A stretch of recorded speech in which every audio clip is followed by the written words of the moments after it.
কুফুরি চেনে না। খালি ভাবে মূর্তিরে সেজদা দিলেই মনে হয় শিরিক হয়, খালি ভাবে মন্দিরে গিয়ে প্রণাম করলেই মনে হয় শিরিক হয়। হ্যাঁ, ওটা শিরিক হয় সন্দেহ নাই, তো শিরিক শুধু একটা দুইটার মধ্যে সীমাবদ্ধ না, আরো বহু রকম শিরিক চলে আমাদের সমাজে। যতদিন পর্যন্ত এগুলো দূর করতে পারবেন না, মুসলমান ঈমান নিয়ে কবরে যেতে পারবে ওই আশ্বস্ত করা মানুষকে সম্ভব না। এজন্য প্রত্যেককে আমি অনুরোধ করব, প্রত্যেককে এখানে যারা আছেন, চাইলে এই বয়সে মাদ্রাসায় ভর্তি হতে পারবেন না, এটা সম্ভব না, আমি এটা বলবো না, কিন্তু প্রত্যেকে অন্তত আলেম ওলামার কাছে গিয়ে ঈমান কাকে বলে, শিরিক কাকে বলে, তাওহীদ কাকে বলে, কুফর কাকে বলে, এই বেসিক জ্ঞানটা হাসিল করতে পারবো না? এটা হাসিল করতে আহামরি কিচ্ছু লাগে না। নবীর জামানে এমন একটা সাহাবীও ছিলেন না যে সাহাবী ইলম রাখতেন না, সবাই জানতেন, সবাই। কিন্তু আমাদের মধ্যে লাখ লাখ মুসলমান আছে কালেমাই শুদ্ধ করে পড়তে পারে না, কালেমার অর্থটাই জানে না, কালেমার দ্বারা কি বিশ্বাসের প্রতি ঘোষণা দিচ্ছে বোঝেই না, তাহলে ওর ঈমান যে ঠিকভাবে নিয়ে যেতে পারবে দুনিয়া থেকে গ্যারান্টি দিবে কিভাবে? তাহলে সারাটা জীবন চলে যায়, বয়স 40 হয়ে গেল, 60 হয়ে গেল, এখনো সুযোগ হলো না একজন আলেমের কাছে গিয়ে তার শিষ্যত্ব গ্রহণ করে 2 দিন 4 দিন 1 সপ্তাহ 2 সপ্তাহ যেই কয়দিন লাগে আমি অন্তত এতটুকু ইলম শিখবো যে কুফর শিরিক কি কি আছে সমাজে এবং কুফর শিরিক থেকে নিজেকে কিভাবে বাঁচাতে পারি। এতটুকু ইলম যদি না শিখি তাহলে মরার সময় ঈমান নিয়ে যাব কিভাবে? আগে জানতে হয়, পরে মানতে হয়, না জেনে মানা যায় না। ধাপে ধাপে 3 স্তরে যদি কেউ তওবা করতে পারে তাহলে সে আল্লাহ তাআলার বন্ধু হতে পারবে, আল্লাহ তাআলার ওলি হয়ে দুনিয়া থেকে শেষ নিঃশ্বাস ত্যাগ করতে পারবে। এর মধ্যে প্রথম স্তরটা এমন যেটা করা লাগবেই লাগবে, যেটা না করলে জান্নাতে যাওয়ার কোনো দরজাই খোলা নাই, বরং জাহান্নামে যেতে হবে সুনিশ্চিতভাবে। দ্বিতীয় দরজাটা হলো এমন, যদি এটা না করে তাহলেও জাহান্নামে যাওয়ার আশঙ্কা আছে। হ্যাঁ, আল্লাহ তাআলা চাইলে বিশেষ দয়ায় অথবা নবীদের সুপারিশের বরকতে মাফ করতে পারে, তবে জাহান্নামে যাওয়ার বিশাল আশঙ্কা আছে। আর শেষ স্তরটা এমন, এটা যদি করতে পারে মাকাম তো অনেক বেড়ে যাবে, যদি একান্ত নাও করতে পারে আটকে থাকবে না, তবে যতটুকু উপরে যেতে পারতো এটা যেতে পারবে না।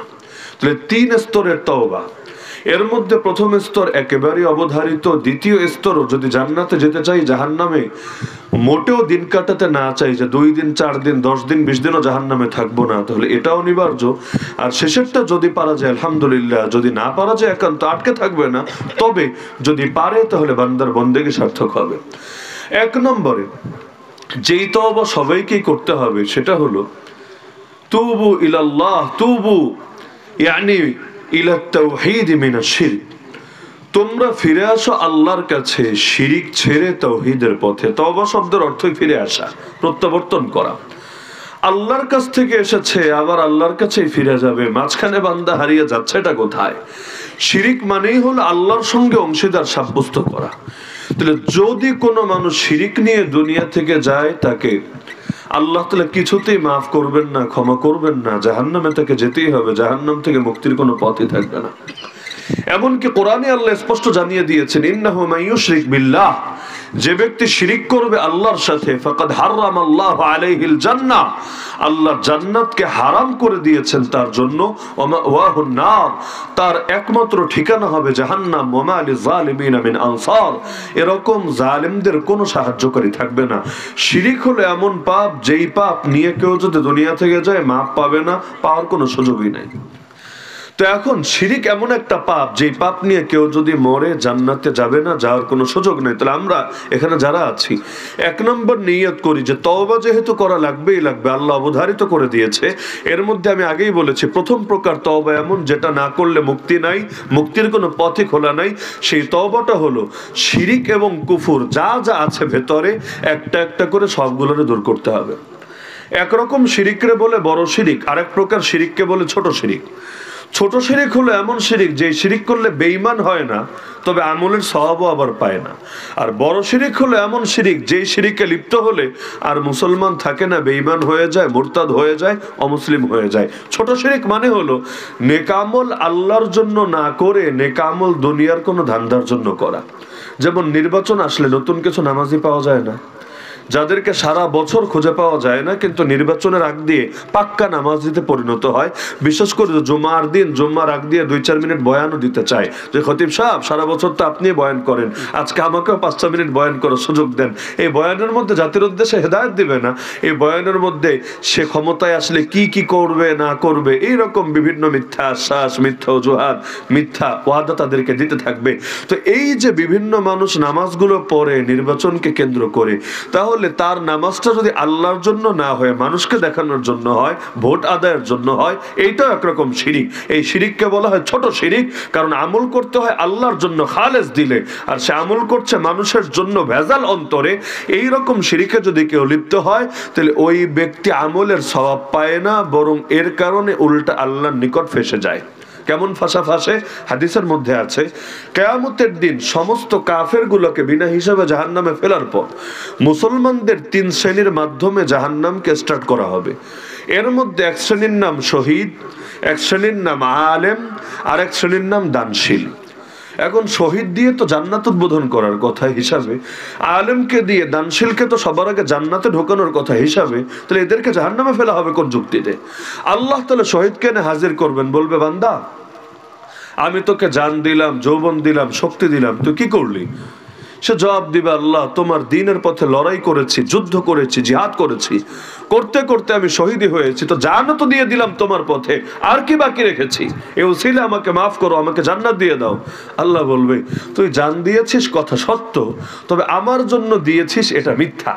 তুই লড়াই করতে গিয়েছিলি প্রমোশনের জন্য, বেতনের জন্য, পদ পদবীর জন্য, দুনিয়ার লোকে বীর বলবে, বীর বিক্রম বলবে, বাহাদুর বলবে, এই বলবে সেই বলবে, এগুলোর জন্য তো গিয়েছিলে। দুনিয়ার ধান্দার জন্য যা পাওয়ার দুনিয়া পেয়ে গিয়েছিস, আমার জন্য করিস নাই, সুতরাং তোকে দেওয়ার জন্য আমার কাছেও কিছু নাই, এবার যা তুই জাহান্নামে নিক্ষিপ্ত হ। দ্বিতীয় ধাপে ডাকবে এমন এক আলেমকে, আল্লাহ জিজ্ঞাসা করবে, তোমাকে জীবন দিলাম, এলেম দিলাম, কি করলা তুমি? এলেম তো আসলে উস্তাদ দিতে পারে না, এলেম মাদ্রাসাও দিতে পারে না, এলেম দুনিয়ার কেউ কাউকে দিতে পারে না, দাতা একজনই, তিনি কে? ইন্নামা আনা কাসিমুল্লাহু ইউতি, শুধু এলেম না, দুনিয়ার সমস্ত কিছু দান করেন একজনই, তিনি কে? আল্লাহ। ইন্নাকা আনতাল ওয়াহ্হাব, এই ওয়াহ্হাব শব্দের অর্থই হলো একমাত্র যিনি দান করেন, দাতা। এজন্য কোনো মানুষকে ওয়াহ্হাব বলা যায় না, মানুষের নাম রাখলে রাখতে হয় আব্দুল ওয়াহ্হাব, আব্দুল ওয়াহ্হাব, ওয়াহ্হাব বলা যায় না, ওয়াহ্হাব একজনই, তিনি কে? আল্লাহ। তো এখন আলেমকে জিজ্ঞাসা করবেন, তোমাকে এলেম দিলাম, জীবন দিলাম, কি করলা? সে জবাব দিবে, আল্লাহ এলেম শিখলাম, এর উপর আমল করলাম, মানুষকে শিক্ষা দিলাম, মানুষের মধ্যে এলেম প্রচার করলাম, সবই তো করলাম, কি বাকি রেখেছি? তোমাকে রাজি আর খুশি করার জন্য করেছি, এ উসিলায় মাফ করো, জান্নাত দান করো। আল্লাহ বলবে, তুমি মিথ্যা বলছো, তুমি এলেম শিখেছো কথা সত্য, এলেম শিখিয়েছো কথা সত্য, কিন্তু কোনোটা আমার জন্য হয় নাই, এটাও সত্য। করেছিলে দুনিয়ার বিভিন্ন মাকসাদে। হ্যাঁ, বর্তমান সময়ে দ্বীনি এলেম দিয়ে এটা বুঝতে পারবেন না, যদি ইসলামী রাষ্ট্র হতো তাহলে আবার বুঝতে পারতেন কিভাবে। তো এখন কোন আমল যদি হয় মানুষকে দেখানোর জন্য, তাহলে সেটারে ছোট শিরিক বলে। তাহলে আলেমরে আল্লাহ তাআলা জেলে জাহান্নামে ফেলে দিবেন। কেন? কারণ সে দুনিয়ার মাকসাদে করেছিল। ইসলামী রাষ্ট্র ব্যবস্থা থাকলে দুনিয়ার বহু কিছুর মাকসাদে করা যেতে পারে, যেমন সে এলেম শিখেছে বিচারক হবে বলে, এলেম শিখেছে দুনিয়ার কোনো ধান্দা করবে বলে, নাউযুবিল্লাহ। 3 নম্বরে দানশীলকে আনবেন, দানশীল। আপনারা তো দান টান করেন, টুকটাক করেন না? করেন। আল্লাহ দানশীলকে ডেকে বলবে, তুই হযা জাহান্নামী। দানশীল বলবে, আল্লাহ তুমি জান দিলা, মাল দিলা, তোমার দ্বীনের পথে ব্যয় করলাম, তাও যেতে হবে জাহান্নামে। আল্লাহ বলবে, ব্যয় করেছিস কথা সত্য, তবে আমাকে রাজি খুশি করার জন্য করিস নাই, এটাও সত্য। করেছিলি দুনিয়ায় বিভিন্ন সুনাম পাওয়ার জন্য, নির্বাচনে একটু ভোট পাওয়ার জন্য, সমাজের মধ্যে নিজের মর্যাদাকে প্রতিষ্ঠিত করার জন্য, তো যেই মাকসাদে করেছিস দুনিয়ায় পেয়ে গিয়েছিস, যা এবার জাহান্নামে যা, ব্যাস, তাকেও জাহান্নামে যেতে হবে। তাহলে এইটারেও শিরিক বলে, তবে এটা ছোট শিরিক। যে কোনো আমল যদি বান্দাকে দেখানোর জন্য করে, ছোট শিরিক। এজন্য চেষ্টা করবেন জিন্দেগিতে যত আমল করবেন, আগে দিলে নিয়তটাকে ঠিক করে নেবেন, এটাকে আল্লাহর জন্য হচ্ছে নাকি দুনিয়ার জন্য হচ্ছে। যদি দুনিয়ার জন্য নেক আমল হয়, কইরেন না, বরঞ্চ নিয়তটারে খাঁটি করে আল্লাহর জন্যই করার চেষ্টা করেন। যেমন দান করবেন, দান আপনার ভেতরে আছে, আমি যদি এখন সবার সামনে দাঁড়িয়ে প্রকাশ্যে দান করি, দিলের মধ্যে ভেজাল ঢুকতে পারে, কারণ মানুষ ভালো বলবে, এরকম একটা নিয়ত ভেতরে আসতে পারে। তাহলে দিয়েন না, সবার সামনে লুকিয়ে লুকিয়ে দেন। হাদিসে আছে, কিয়ামতের দিন আল্লাহ আরশের ছায়ায় 7 শ্রেণীর মানুষকে জায়গা দেবে। এর মধ্যে এক শ্রেণী এমন, যাদের ডান হাত দিয়ে দান করলে বাম হাতও টের পায় না আসলে কি দান করেছে। মানে কি পরিমাণ গোপনীয়তার সাথে দান করে। ওই জুমার দিন দেখবেন অনেকে দান বাক্সে এমন ভাবে দান করে, পাশে বসা মুসল্লিটাও টের পায় না আসলে কয় টাকা দান করেছে। এমন সুন্দরভাবে হাতটারে আড়াল করে দান করে, পাশ থেকেও দেখা যায় না। এই মানুষগুলোর দিলের ব্যাপারে অন্তত এতটুকু আশা আছে যে রিয়া নাই, মানুষকে দেখানোর নিয়ত নাই, কারণ দেখাতেই তো পারছে না। আমাদের ক্ষেত্রে মূল নিয়ম ছিল যে সুন্নত নামাজ, নফল নামাজ ঘরে পড়া, আর ফরজ নামাজটা মসজিদে এসে পড়া। এই ফতোয়া বা এই বয়ান আমরা এখন দেই না। কেন দেই না জানেন? কারণ যদি বলি যে ফরজ এসে মসজিদে পড়বেন, সুন্নত গুলো ঘরে পড়বেন, কেউ সুন্নতি পড়বে না। বাস্তবতা এটা, সুন্নতি পড়বে না। মসজিদে এসে পড়বে তাও পড়তে চায় না, আইলসামি ধরে মানুষকে। ওই বেশিরভাগ দেখবেন সুন্নত পড়বে কিভাবে, মসজিদে এসে ঢুকবে লালবাতি জ্বলার পরে, যখন সুন্নতের টাইম নেই। ঢুকবে সবার পরে, বের হবে সবার আগে, ছটফট করতে থাকবে কত আগে, কার আগে কে বের হতে পারবে। এসি মসজিদের অবশ্য একটা ফজিলত আছে, এসি মসজিদে মুসল্লিরা একটু আগে গিয়ে বসে, মোটামুটি আগে যায়। এমনকি জুমার দিনও দেখা যায় আজান হওয়ার আগে মসজিদ ভরে গেছে, নিচতলাটা, বাকিগুলো আর ভরে না। কেন? কারণ এসি ঠান্ডা খেতে হবে। এই যে আগে গিয়েছে, এটা নামাজের জন্য যায় নাই, বাসায় এসি নাই তো গরম টরম লাগে, আর কারেন্টও থাকে না ঠিকঠাক মতো, এজন্য মসজিদে আগে গেলে একটু মজা পেলো আর কি। আর কিসের বয়ান শুনবে, বসে বসে ঝিমায়। বাঙালি বয়ান শুনে কয়জনে? বসে বসে ঝিমায়, খালি ফাযকুরুনি আযকুরকুম ওয়াশকুরুলি ওয়ালা তাকফুরুন, এটা ঝিমাইতে ঝিমাইতে কিভাবে যেন শুনে ফেলে। শুনে আর বলা লাগে না, কাতার সোজা করেন, ওই ফাযকুরুনি আযকুরকুম শুনেই এক লাফে যায় দাঁড়িয়ে, এরপর আল্লাহু আকবার বলে নামাজ শুরু করে। এই হলো আমাদের অবস্থা। তো এখন দেখা যায় শিরিক, যে কোনো আমল যদি বান্দাকে দেখানোর জন্য হয়, ছোট শিরিক, তবে এতে ঈমান যায় না। তবে ঈমান না গেলেও আমলের সওয়াবটা পাওয়া যায় না। এমনি তো আমল বেশি করতে পারি না, কম করি, এজন্য চেষ্টা করবেন যতটুকু করি খালেস যেন আল্লাহর জন্য করতে পারি। এজন্য উত্তম হলো শবে বরাত বলেন, শবে কদর বলেন, এগুলোর ইবাদতটাও ঘরে করাই উত্তম। কেন? কারণ ঘরে যত বেশি ইবাদত করবেন, বাইরের লোকে দেখারও সম্ভাবনা নাই, অন্তরে ভেজাল ঢোকারও সম্ভাবনা নাই। আর যত বেশি আপনি পাবলিক প্লেসে এসে ইবাদত করবেন, কখন যে দিলে কি ঢোকে আল্লাহ ভালো জানে। তো এই হলো ছোট শিরিক। আর বড় শিরিক কারে বলে? বড় শিরিক মানে হলো আল্লাহর অধিকার, আল্লাহর গুণ কোন বান্দার জন্য সাব্যস্ত করে, এটাই শিরিক। কাউকে আল্লাহর সমকক্ষ বানিয়ে ফেলা। যেমন এই যে জুলাই আন্দোলন গেল, আন্দোলনের পরে ঢাকার অনেক জায়গায়, আমি নিজে 3টা জায়গায় দেয়ালে দেখেছি, এখনো আছে, দেয়ালের মধ্যে ওই যে বিভিন্ন জায়গায় লিখেছে না, বিভিন্ন বাণী, কোথাও ডিজাইন করেছে, গ্রাফিতি এঁকেছে। তো বাণীগুলোর মধ্যে লেখা আছে, মোরা বিধাতার মতো নির্ভয়। মানে এটা একটা ডায়লগ, মোরা বিধাতার মতো নির্ভয়। হয়তো আপনারাও দেখেছেন বা শুনেছেন, কেউ থাকতে পারেন। অর্থ কি? মোরা মানে আমরা, বিধাতা মানে আল্লাহ, মত তো মতই, নির্ভয় মানে ভয় ডরহীন। মানে আমরা আল্লাহর মতো ভয় ডরহীন। নাউযুবিল্লাহি মিন যালিক। কি দাঁড়ালো অর্থ? যে আল্লাহর যেমন কোনো ভয় নাই, আল্লাহর আবার ভয় থাকবে কোত্থেকে? একইভাবে আন্দোলন যারা করেছে ওরা আল্লাহর মতো হয়ে গেছে, ওদেরও কোনো ভয় ডর নাই, ঈমান থাকবে? এই একটা বাক্য যদি জেনে বুঝে বলে, আরে ভাই তুমি যত বড় আন্দোলন করো, তাই বলে তুমি আল্লাহর মতো হয়ে গেছো নাকি? নাউযুবিল্লাহি মিন যালিক। নবীরাও আল্লাহর মতো বললে ঈমান থাকবে না, কোন ওলিকে আল্লাহর মতো বললে ঈমান থাকবে না। আল্লাহ তো আল্লাহ, বান্দা তো বান্দাই, কার সাথে কার তুলনা? এই তুলনাই তো চলতে পারে না। তাহলে দেখা গেল এই যে একটা গুণের ক্ষেত্রে, ভয় না থাকার ক্ষেত্রে একজনকে তুলনা করলেন আল্লাহর সাথে, ব্যাস ঈমান খতম হয়ে গিয়েছে। গায়েবের ইলম কার কাছে? গায়েব মানে হলো যা দেখেন না, যা ছুঁইতে পারেন না, যা ভবিষ্যৎ, এখন থেকে 10 বছর পর কি হবে, 100 বছর পর কি হবে, আগামীকাল কি আপনি মাটির উপরে থাকবেন না মাটির নিচে থাকবেন, ইত্যাদি যা কিছু আছে, এগুলোর ইলম কার কাছে? কেউ যদি মনে করে না বান্দার কাছে ইলম আছে, কেউ হাত দেখে ভবিষ্যৎ বলে দিতে পারে, দেয় না অনেকে? হাতের মধ্যে একটা গ্লাস বসায় তারপর ভবিষ্যৎবাণী করবে, বল্টু তোর কপালে কোনো বউ নাই, সোল্টু তোর কপালে 2টা লাল টুকটুকে বউ আছে। কিভাবে? হাত দেখে বলে ফেলেছে। এই যে বলল, যে বলেছে সেও নিজের জন্য গায়েবের ইলমের দাবি করছে। আর কেউ যদি ওর কথা বিশ্বাস করে, তাহলে এই ভণ্ডটারে, এই জ্যোতিষীটারে আল্লাহর সমান বানিয়ে ফেলেছে। কারণ এই জিনিসটা আল্লাহ জানবেন কার কপালে কি আছে না আছে, ও বলছে কিভাবে? এই টাইপের কোন লোক যদি জিন্দেগিতে পান যে হাত দেখে দেখে ভবিষ্যৎ বলে, প্রথমে সুন্দর করে হাতটা দেখাবেন, ডাইন হাত দেখান আর বাম হাত দেখান, এরপর যেই হাতটা দেখিয়ে দিয়েছেন, ওইটা দিয়ে ঠাস করে আর কানের উপরে একটা ফুল শক্তি দিয়ে চর মারবেন। চর মারলে আটকে উঠবে, চমকে উঠবে, প্রথমে ভেবেচাকে খেয়ে যাবে। কাহিনী কি? আপনারা বলবে কি রে, আমি তোর উপকার করলাম, পয়সা না দিয়া চর মারলি কেন? তখন আপনি বুঝাই দিবেন কাহিনী কি, যে এই হাতের মধ্যে 10 বছর পর কি হবে, 20 বছর পর কি হবে, সব তুমি দেখে ফেললা, কিন্তু এই হাতেই যে তোমার একটা চর লেখা আছে, এই হাতের মধ্যেই তোমার কপালে যে একটা চর আমার জন্য এখানে লেখা আছে, এইটা দেখতে পারলা না, তার মানে তুমি কিছুই দেখো না, তুমি ভণ্ড ছাড়া কিচ্ছু। ব্যাস, ওই মাইরের উপরে কোনো ওষুধ নেই, কিছু কিছু জায়গায় মাইট দিতে হয়, মাইট ছাড়া এগুলো কাজ হবে না। আপনি ওয়াজ করে কি সমাজ সব ক্ষেত্রে পরিবর্তন করতে পারবেন? এই সারাদিন মাহফিল হবে, সারাদিন, এই দিন থেকে শুরু হলো রাত পর্যন্ত। দেখবেন রাতে মাহফিল শেষে যখন বের হবে, আখেরি মুনাজাতের পর ভিড়াভিড়ি হবে, এক ফাঁকে 2 জনের মোবাইল চুরি হয়ে গেছে, 3 জনের মানিব্যাগ চুরি হয়ে গিয়েছে, এই সমস্যা হয়ে গিয়েছে। কারা করলো চুরি? এই শ্রোতাদের মধ্যে কেউ না কেউ করেছে। তো এত লম্বা ওয়াজ শুনলো, এত লম্বা ওয়াজ দিন থেকে রাত পর্যন্ত শুনতে শুনতে শুনতে কি লাভ হলো? এজন্য বাংলায় বলে, চোরা না শোনে ধর্মের কাহিনী। চোরা তো চোরাই, ওরে যত ওয়াজ শোনান কোনো লাভ নাই, ও আপনার এই কাহিনী শুনবে না। হ্যাঁ, ওরে ধরে যদি একবার সাইজ করতে পারেন তাহলে মানুষ হতে পারে, কিন্তু ওয়াজ দিয়ে পরিবর্তন হবে না। ওই আন্দোলনের পর দেখে অনেক জায়গায় লেখে, ঘুষ চাইলে ঘুষি। বাক্যটা ভালো লাগে আমার কাছে, ঘুষ চাইলে ঘুষি। কারণ ঘুষখোর যারা আছে ওরা ঘুষের মাসালা জানে না, বিষয়টা এমন না, সব ঘুষখোর জানে। ঘুষ খাওয়া অনৈতিকতা, ঘুষ খাওয়া হারাম, ঘুষ খাওয়া খারাপ, সবাই জানে, জেনে বুঝে খায়। তো জেনে বুঝে যে খায়, ওরে বয়ান দিয়ে কি করবেন? নতুন করে কি জানাবেন? ও তো জানেই। এজন্য ঘুষ চাইলে ঘুষি দিবেন, দেখবেন এমনি পুরো বাংলাদেশ ঠান্ডা হয়ে গিয়েছে। তো সব কাজ মুখের বয়ান দিয়ে হয় না, কিছু কিছু কাজের জন্য পাওয়ার ব্যয় করা লাগে। সুদ যে খারাপ সবাই জানে না, এটা নিয়ে নিয়মিত প্রতিটা মসজিদে মসজিদে, প্রতিটা মাহফিলে মাহফিলে বয়ান হয় না? হয়। কিন্তু বাংলাদেশ থেকে সুদ কেন দূর হচ্ছে না? সুদ দূর করবেন কিভাবে বলেন তো? আপনারা একজনও যদি সুদ না খান তাও তো দূর হবে না। কেন? কারণ বাংলাদেশের অর্থনীতির ভিত্তি সুদ।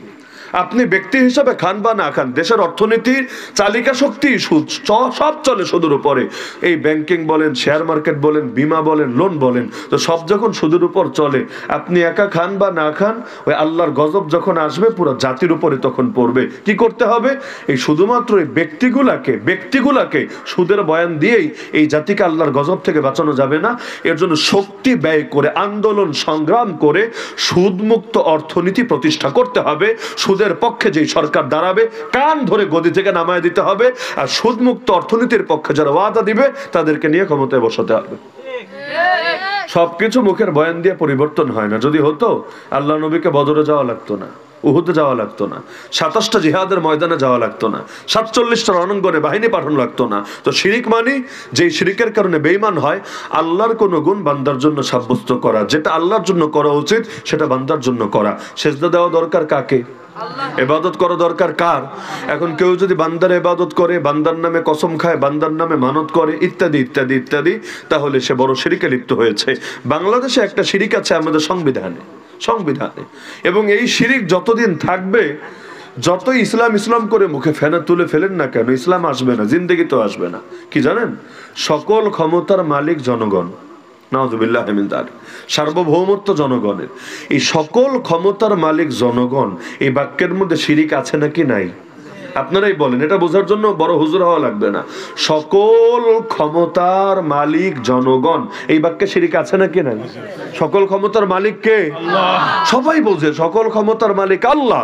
বলবেন জনগণকে বললে কি সমস্যা? কি সমস্যা দেখেন, আল্লাহ বলেছে পতিতালয় হারাম, জনগণ 2 জন 4 জন হয়তো চেয়েছে পতিতালয় খোলা থাকুক, এতে তাদের সুবিধা, আল্লাহটারে মাইনাস করে দিয়ে জনগণেরটারে গ্রহণ করে নিয়েছে। এই তো শিরিকের দরজা খুলে গেল। যত আইনি শিরিক আছে, রাজনৈতিক শিরিক আছে বাংলাদেশে, ওই সবগুলোর মূল শিকড় হলো এই বাক্যটা, সকল ক্ষমতার মালিক জনগণ।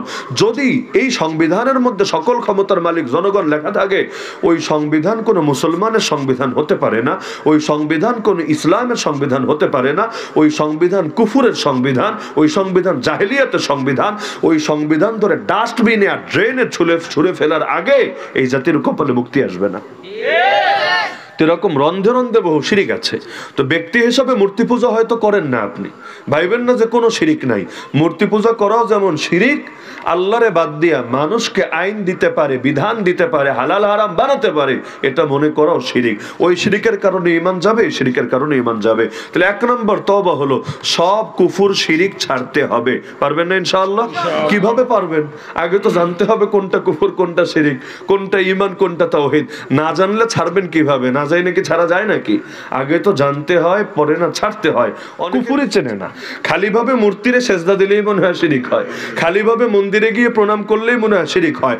ওটা শিরিক হয় সন্দেহ নাই, তো শিরিক শুধু একটা দুইটার মধ্যে সীমাবদ্ধ না, আরো বহু রকম শিরিক চলে আমাদের সমাজে। যতদিন পর্যন্ত এগুলো দূর করতে পারবেন না, মুসলমান ঈমান নিয়ে কবরে যেতে পারবে ওই আশ্বস্ত করা মানুষকে সম্ভব না। এজন্য প্রত্যেককে আমি অনুরোধ করব, প্রত্যেককে এখানে যারা আছেন, চাইলে এই বয়সে মাদ্রাসায় ভর্তি হতে পারবেন না, এটা সম্ভব না, আমি এটা বলবো না, কিন্তু প্রত্যেকে অন্তত আলেম ওলামার কাছে গিয়ে ঈমান কাকে বলে, শিরিক কাকে বলে, তাওহীদ কাকে বলে, কুফর কাকে বলে, এই বেসিক জ্ঞানটা হাসিল করতে পারবো না? এটা হাসিল করতে আহামরি কিচ্ছু লাগে না। নবীর জামানে এমন একটা সাহাবীও ছিলেন না যে সাহাবী ইলম রাখতেন না, সবাই জানতেন, সবাই। কিন্তু আমাদের মধ্যে লাখ লাখ মুসলমান আছে কালেমাই শুদ্ধ করে পড়তে পারে না, কালেমার অর্থটাই জানে না, কালেমার দ্বারা কি বিশ্বাসের প্রতি ঘোষণা দিচ্ছে বোঝেই না। তাহলে ওর ঈমান যে ঠিকভাবে নিয়ে যেতে পারবে দুনিয়া থেকে গ্যারান্টি দিবে কিভাবে? তাহলে সারাটা জীবন চলে যায়, বয়স 40 হয়ে গেল, 60 হয়ে গেল, এখনো সুযোগ হলো না একজন আলেমের কাছে গিয়ে তার শিষ্যত্ব গ্রহণ করে 2 দিন 4 দিন 1 সপ্তাহ 2 সপ্তাহ যেই কয়দিন লাগে আমি অন্তত এতটুকু ইলম শিখবো যে কুফর শিরিক কি কি আছে সমাজে এবং কুফর শিরিক থেকে নিজেকে কিভাবে বাঁচাতে পারি। এতটুকু ইলম যদি না শিখি তাহলে মরার সময় ঈমান নিয়ে যাব কিভাবে? আগে জানতে হয়, পরে মানতে হয়, না জেনে মানা যায় না। আপনি শিখলেনই না হজ, চলে গেলেন সৌদি আরবে ভিসা নিয়ে, তো গিয়ে কি ঘাস কাটবেন নাকি উটের দুধ খাবেন? গিয়ে করবেনটা কি? আপনি আগে তো হজ শিখতে হবে, তারপর না হজে গেলে এই টাকাটাও সার্থক হবে। না হলে টাকা ব্যয় হলো, কষ্টই হলো, কিন্তু আপনি জানেনই না কিভাবে হজ করা লাগে। তো কে বলেছে আপনাকে সৌদিতে আসতে? নতুন মুসলমান হয়েছেন, ভালো কথা, আগে নামাজ শেখেন, তারপর মসজিদে আসেন। মসজিদে আইসা এখন চুপচাপ খাড়ায় আছেন, নামাজ কিভাবে পড়তে হয় জানেনই না, তো কি লাভ হলো? সময়ও যাচ্ছে, শুধু শুধু আল্লাহর কাছে পাকড়ার শিকার হতে হবে। এজন্য যতটুকু না জানলে ঈমান নিয়ে দুনিয়া থেকে যাওয়া যায় না, অতটুকু জানার চেষ্টা করবেন তো ইনশাআল্লাহ। সবাই সবাই সবাই, এমনকি যারা নিজের নামের সাইন করতে পারেন না তাদেরকেও জানতে হবে। ওই সরিয়া শেখা ফরজ না, ওটা না শিখলে জাহান্নামে যেতে হবে ফতোয়া কেউ দিবে না, কিন্তু ঈমান শেখা লাগবে, না হলে জাহান্নামে যাওয়া লাগবেই লাগবে। তাহলে 1 নম্বর তওবা মনে থাকবে তো ইনশাআল্লাহ। 1 নম্বর তওবা হবে কুফর থেকে, শিরিক থেকে। এই প্রকার তওবা কপালে না জুটলে জান্নাতের আশা করেও কোনো লাভ হবে না। 2 নম্বর তওবা হবে কবিরা গুনাহ থেকে। মাথার মধ্যে একটা কথা গেঁথে রাখেন, প্রতিটা কবিরা গুনাহ এক একটা সাপের মতো। কেউ মরার জন্য 100 সাপের কামড় খাওয়া লাগে না, এমন কি বড় বড় সাপের কামড় খাওয়া লাগে না, ছোট এক সাপের কামড়ই যথেষ্ট তার মৃত্যু হওয়ার জন্য। প্রতিটা কবিরা গুনাহ এক একটা সাপ, একটা মাত্র কবিরা গুনাহই যথেষ্ট আপনাকে জাহান্নামে নেওয়ার জন্য। একটা দুইটা লাগবে না, একটা মাত্র কবিরা গুনাহ। যদি তওবা না করেন, তওবা ছাড়াই মরেন, আর কিয়ামতের দিন আল্লাহ স্পেশাল রহম করে আপনারে মাফ না করেন বা নবীজির সুপারিশের কারণে, কারণ অনেক কবিরা গুনাহগার মাফ পেয়ে যাবে আল্লাহর স্পেশাল রহমতে, নবীজির সুপারিশের বরকতে। কিন্তু আপনি যদি স্পেশাল ক্যাটাগরিতে পড়বেন কিনা কি গ্যারান্টি আছে? নাই তো। তাহলে ওই একটা কবিরা গুনাহের জন্য আপনাকে জাহান্নামে যাওয়া লাগতে পারে। এই যে বাংলাদেশে মনে হয় বছরখানেক হবে প্রায়, বা আরেকটু কম হবে, বছরখানেক হবে না, 7-8 মাস হবে, রাসেলস ভাইপার নিয়ে, শেখ রাসেল না এমনি ওই নামটাই হলো রাসেল, রাসেলস ভাইপার। এই রাসেল হলো এক গবেষক ছিল, সাপ নিয়ে গবেষণা করেছিল, বইও আছে সাপ নিয়ে। ওই লোকের নাম হইল রাসেল, ওর নামে মূলত সাপের নামই হয়েছে, কারণ এই সাপটা আগে বাঙালি অত ভালো চিনত না। তো এখন এই চন্দ্রবোরা সাপটারে সে মোটামুটি গবেষণা করে হাইলাইট করেছে, তো ওর নামে এখন সাপের নামই হয়ে গেছে রাসেলস ভাইপার। রাসেলস ভাইপার নিয়ে চরম আতঙ্ক ছিল বাংলাদেশে। মানুষ গ্রামাঞ্চলে খেতে যেতেও ভয় পেত, রাতের বেলা কেউ যদি একটু ওযু ইস্তেঞ্জা সারতে যাবে, মসজিদে যাবে, তাও ভয় ছিল। কি যে আতঙ্ক, কি যে আতঙ্ক। তখনই আমরা বলেছিলাম যে আসলে এটা যেই পরিমাণ আতঙ্ক ছড়ানো হচ্ছে, বাস্তবে এটা এত আহামরি কিছু না। আর ইংলিশ নাম শুনে মানুষ ভয় পাচ্ছে।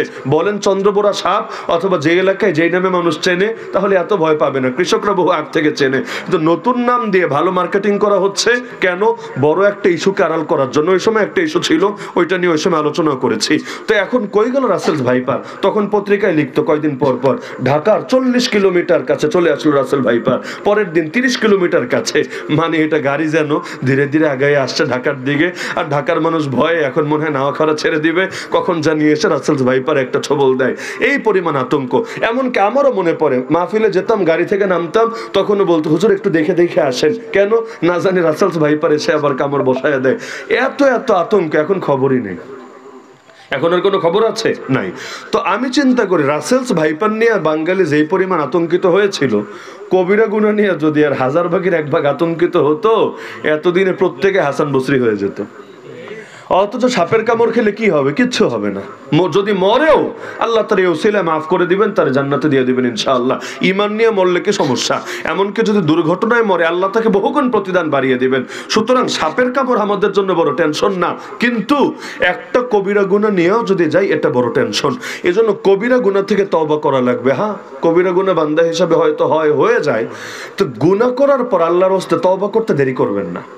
গুনাহ হলো আপনি 2টা বাজে 10 মিনিটে গুনাহ করলেন, গুনাহ থেকে শেষ করলেন 2টা 15 মিনিটে। চেষ্টা করেন 2টা 20 বাজার আগেই তওবাটা করে ফেলেন। কেন জানেন? কখন আজরাইল আসবে আপনি তো জানেন না। এই গুনাহরত অবস্থায় গুনাহটা নিয়ে যদি আপনার মরণটা হয়, কি অবস্থা হবে একবার চিন্তা করেছেন? এই যে ছেলে পেলেরা বলবেন আসো মসজিদে চলো নামাজটা পড়ে আসি, বলবে হুজুর কাপড় ঠিক নেই, বলে না কাপড় ঠিক নেই। যেই কাপড় পরে তুমি মসজিদে আসতে রেডি না, এই কাপড় পরে আজরাইলের সঙ্গে সাক্ষাৎ করতে রেডি? আজরাইল আসলে কি তোমার কাপড় চেঞ্জ করার সময় দিবে, নাকি উযু গোসল করার সময় দিবে? কিসের সময় দিবে? মুসলমানদের শান হলো এবং সুন্নত আমলও হলো ঘুমাতে গেলে উযু করে ঘুমাতে যায়, আল্লাহর নাম নিয়ে ঘুমায়, আল্লাহুম্মা বিসমিকা আমুতু আহিয়া। কেন? ওই ঘুমের মধ্যেও যদি মরণ হয়, হতে পারে না ঘুমে মরণ? ঘুমে মরে না কেউ? অনেকে মরে। ওই ঘুমের মধ্যেও যদি মরণ হয়, সেই মরণটাও যদি পবিত্রতার সাথে হয়, উজুর সাথে হয়, সেই মরণটাও যাতে আল্লাহর নামের সাথে হয়। এই জন্য ঘুমাতে গেলেও এই নেক আমলের সাথে ঘুমায়, আল্লাহর নাম নিতে নিতে ঘুমায়। আর সেখানে আমাদের ঘুমগুলো গুনাহরত অবস্থায় হয়, গুনাহ করতে করতে ঘুমায়। তো ওই যে গুনাহ করতে করতে ঘুমালো, যদি ঘুমের মধ্যে মরণ হয়, তওবা করবে কখন? ইস্তেগফার করবে কখন? আল্লাহর থেকে মাফিটা নেবে কখন? এজন্য চেষ্টা করবেন সর্বদা নিজেকে এমন ভাবে প্রস্তুত রাখতে, এই মুহূর্তে যদি আজরাইল আসে সমস্যা নেই, আমি রেডি আছি মরার জন্য। পাপ হয়েছে কিন্তু আমি তওবা করে প্রস্তুত হয়েছি, তওবা করে আমি রেডি আছি। আর তওবা মানে 3 জিনিস। 1 নম্বরে অতীতে যেটা করেছেন এটার ব্যাপারে লজ্জিত হতে হবে। লজ্জিত না হলে ওই মুখ দিয়ে আস্তাগফিরুল্লাহ আস্তাগফিরুল্লাহ বলতে বলতে ফেনা তুললেও হবে না, লজ্জিত হতে হবে। লজ্জিত যেমন এতকাল যারা ক্ষমতায় ছিল এখন নাই, তারা আজও পর্যন্ত একটা সরি বলেছে এমন কোনো প্রমাণ আমার জানা নাই। এই যে এত জুলুম হলো, 2013 সালের জুলুম বলেন, 2021 সালে আমাদেরকেও নিয়ে নিয়ে যে জেলে ঢোকায় রাখলো বছরের পর বছর, আজও পর্যন্ত একটা সরি বলেছে ক্ষমতা থেকে যাওয়ার পরেও কোনো নমুনা জানা আছে কারো? আয়না ঘরের জন্য, ক্রস ফায়ারের জন্য, কিছুর জন্য বলে নেই। যদি সরি না বলে তাহলে এইটারে তওবা হিসাবে গণ্য করার সুযোগ আছে? কেন? সরি বললেও যে তওবা হবে জরুরি না, এটা আইওয়াস হতে পারে, কিন্তু বাহ্যিকভাবে এতটুকু আশা করা যায় যে মনের মধ্যে মনে হয় অন্তত একটু লজ্জা ভাব এসেছে, তাও তো আসে নেই, বেহায়া কোথাকার। তো এজন্য মুসলমান বান্দা তওবা করতে চাইলে 1 নম্বর কাজ লজ্জিত হতে হবে। 2 নম্বর কাজ আগামীতে কখনো করবেন না এই মর্মে আল্লাহর কাছে প্রতিজ্ঞাবদ্ধ হতে হবে, আল্লাহ ইনশাআল্লাহ আর করবো না, জেনে বুঝে করবো না। যদি একান্ত আপনার অনিচ্ছা আবার হয়েও যায়, তারপর আবার তওবা করবেন, তওবা করতে দেরি করবেন না। তো তওবার মূল কথাই হলো আত-তাওবাতু আন-নাদামা, লজ্জিত হওয়া। এমনকি কেউ যদি লজ্জিত হয়, মুখ দিয়ে আস্তাগফিরুল্লাহ নাও বলতে পারে, তাও তওবা হবে। যেমন বোবা আস্তাগফিরুল্লাহ বলবে কিভাবে? বলার সুযোগ আছে নাকি? নাই, তাও তওবা হবে। অনেকে আছে তওবা করতে বোঝে না, যে হুজুর তওবা করতে চাই, কিভাবে করব? আমি তো পারি না, আমি তো আরবি বাক্য আমার মুখস্থ নাই। আরে আরবি বাক্য দিয়ে তওবা করতে হবে, না হলে তওবা হবে না। কে বলেছে তোমাকে? তুমি আল্লাহর কাছে এই মর্মে ভুল স্বীকার করো, আল্লাহ অনেক পাপ করেছি, অনেক জুলুম করেছি নিজের উপরে, আল্লাহ মাফ করে দাও, ইনশাআল্লাহ ভবিষ্যতে আর করব না, এবং যাতে আমি তওবার উপর অটল থাকতে পারি তুমি তৌফিক দাও। বাস হয়ে গেল। তাহলে 2 নম্বর তওবা হলো কবিরা গুনাহ থেকে তওবা, মনে থাকবে তো ইনশাআল্লাহ। 3 নম্বর তওবা, এটার ব্যাপারে আগেই বলেছে, করতে পারলে ভালো আলহামদুলিল্লাহ, না করতে পারলেও জাহান্নামে যাওয়া লাগবে না। তবে আগের 2টা জরুরি। 1 নম্বরটা বলেছিলাম শিরিক আর কুফর ছেড়ে তওবা, 2 নম্বরটা বলেছি কবিরা গুনাহ থেকে তওবা, আর 3 নম্বরটা হলো আত-তাওবাতু মিনাল গাফলাতি ইলাল হুজুর। এই যে আমরা আল্লাহকে ভুলে থাকি, অথচ আল্লাহ রাসূল 1 সেকেন্ডের জন্য আল্লাহকে ভুলতেন না, 1 সেকেন্ডের জন্য, 1 মুহূর্তের জন্য না।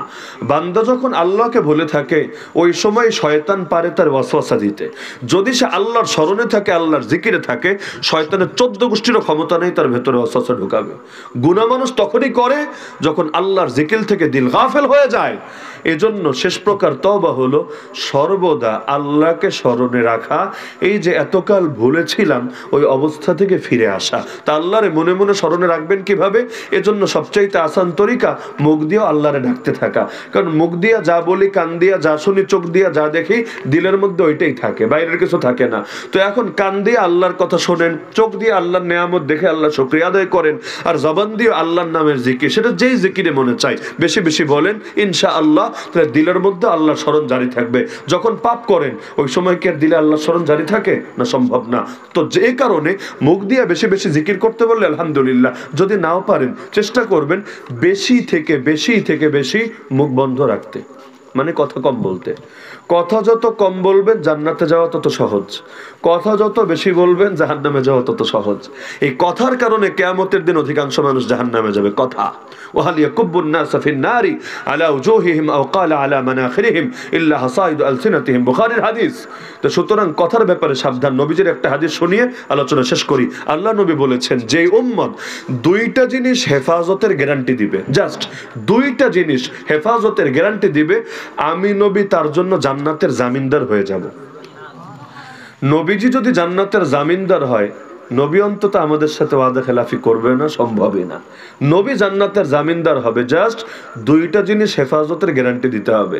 1 নম্বরে জিহ্বা, মাইয়াতমান্নি মা বাইনা লাহিয়াইহি ওয়া মা বাইনা রিজলাইহি। 1 নম্বর জিহ্বা, 2 নম্বর লজ্জাস্থান।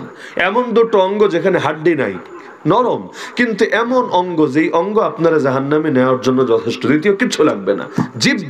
জিহ্বাকে হেফাজত করেন, ইনশাআল্লাহ সুম্মা ইনশাআল্লাহ জান্নাতে যাওয়া সহজ হবে। লজ্জাস্থানকে হেফাজত করেন, জান্নাতে যাওয়া সহজ হবে। তবে এই 2টারে হেফাজত করতে চাইলে আর 2টা জিনিসে হেফাজত করা লাগে। জিহ্বারে হেফাজত করতে চাইলে কানরে হেফাজত করা লাগে। কেন জানেন? কান দিয়ে যা শুনবেন মুখ দিয়ে তাই বের হবে। কান দিয়ে গালি শুনবেন, মুখ দিয়ে গালি বের হবে। কান দিয়ে গান শুনবেন, মুখ দিয়ে গান বের হবে। কান দিয়ে গীবত শুনবেন, মুখ দিয়ে গীবত বের হবে। আর লজ্জাস্থান হেফাজত করতে চাইলে জানলা বন্ধ করতে হবে। জানালা হলো চোখ, চোখ দিয়ে দেখবেন, কিসের লজ্জাস্থান হেফাজত করবেন? পারবেন না। যারা বোবা তারা এই লাইনে অনেকটা ভালো, বহু রকম ফিতনা, বোবা না ওই অন্ধ, বহু রকম ফিতনা থেকে তারা নিরাপদে। তারে আলাদা বয়ান দেওয়া লাগবে না, ভাই নজর হেফাজত করো, ওর নজর অটোই হেফাজতে।